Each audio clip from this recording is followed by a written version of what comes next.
E quanto mais eficiente, mais rentável é um negócio. Mas como trilhar esse objetivo?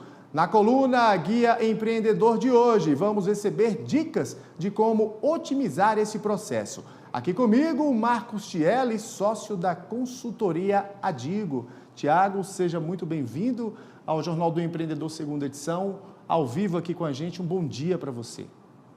Bom dia, Bruno. Tudo bem? Prazer estar aqui com vocês novamente. Prazer é nosso em te receber mais uma vez aqui no canal Empreender. Tiago, a busca por eficiência, de fato, é o foco de muitas empresas para atingir o sucesso dos negócios, correto? Mas até que ponto essa lógica faz sentido no mundo empresarial? Esse é um modelo, mental que a gente tem, Bruno, de buscar sempre eficiência. E claro que parece fazer sentido, é racional que você busque cada vez ter resultados melhores com os mesmos recursos, Porém, a gente vive uma época de muitas mudanças, Bruno? E a gente sabe que muitas vezes, se você está operando no limite da sua capacidade, você vai ter muita dificuldade de adaptar o teu sistema, a tua empresa, para as mudanças que estão acontecendo. Então, a gente precisa, especialmente nesse segundo quarto já, do século XXI, a gente precisa ter uma atenção redobrada para as competências que a gente tem dentro da empresa para poder se adaptar. E para que isso aconteça, muitas vezes eu não posso maximizar o resultado de curto prazo apenas. Eu preciso levar em conta outros aspectos, sendo que talvez o principal deles é essa capacidade de me adaptar a mudanças inesperadas. Por exemplo, a pandemia foi uma mudança que ninguém poderia prever. E essa época que a gente vive traz cada vez mais mudanças que a gente não tem como planejar a priori. Então, é fundamental que a gente consiga trabalhar com algumas ferramentas que levem em conta a capacidade de adaptação da empresa e não apenas buscar um resultado de curto prazo super eficiente. Me perdoe se eu te chamei poucos minutos atrás de Tiago Marcos. Marcos Tielli, quais os principais riscos que uma busca obsessiva pela eficiência e otimização pode gerar às empresas? Na minha visão, na minha experiência, o principal risco é você não conseguir sobreviver a uma mudança. A gente tem muitos casos assim no mundo, mas quando a gente olha o mundo prático aqui dos empreendedores, a gente sabe que no Brasil as mudanças acontecem ainda com mais frequência. Então, como que eu faço para conseguir sobreviver? Quer dizer, se eu penso no horizonte de 5 anos, é mais importante que nos primeiros trimestres eu tenha um super resultado ou mais importante que eu consiga sobreviver durante esses 5 anos? Então, quando eu trago para a equação a chance de sobrevivência, eu vou começar a colocar mais ênfase nessas capacidades de adaptação. Então, alguns exemplos para que a gente possa lidar com esse risco.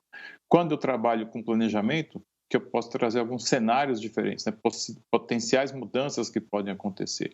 Quando eu olho para a minha liderança, que eu consiga ter, por exemplo, a chance das pessoas terem um tempo alocado para pensar sobre novas opções de negócio, novas opções de mercado, de produto. Se eu trabalho sempre no limite, quer dizer, com aquele senso de urgência absurdo, em que a pessoa só consegue lidar com a sua rotina do dia a dia e apenas executar o que está planejado, eu vou correr o maior risco, que é não sobreviver, porque eu nunca vou ter me preparado para uma eventual mudança de cenário. Marcos, na sua opinião, qual é o caminho mais indicado a empresas e líderes para construir aí, de fato, um crescimento saudável e estável ao negócio? Essa é a pergunta dos milhões, Bruno? Mas, na minha visão, se a gente conseguir ponderar alguns indicadores, vai ser muito bom. Então, é claro que eu preciso de resultado, de curto prazo. Esse é um indicador fundamental. Mas eu posso buscar outras métricas que mostrem se eu estou conseguindo permanecer saudável no meu contexto competitivo. Então, que valor que eu estou agregando para a minha força de trabalho? Qual é o número de inovações que eu estou conseguindo trazer? Ainda que sejam inovações pequenas, de rotina do dia a dia. Como é que eu estou lidando com a segurança psicológica da minha força de trabalho?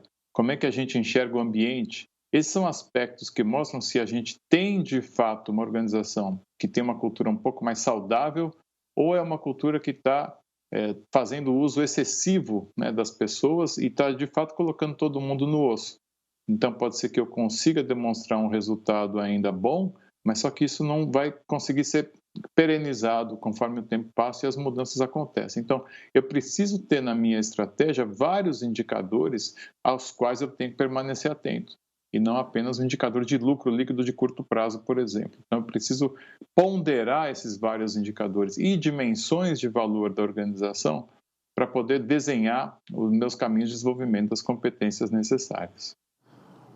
Ótimas dicas, Marcos Thiele, sócio da Digo. Quero agradecer aqui a sua participação mais uma vez conosco no canal Empreender, estar ao vivo aqui com a gente no Jornal do Empreendedor, segunda edição. Prazer, Bruno. Muito obrigado.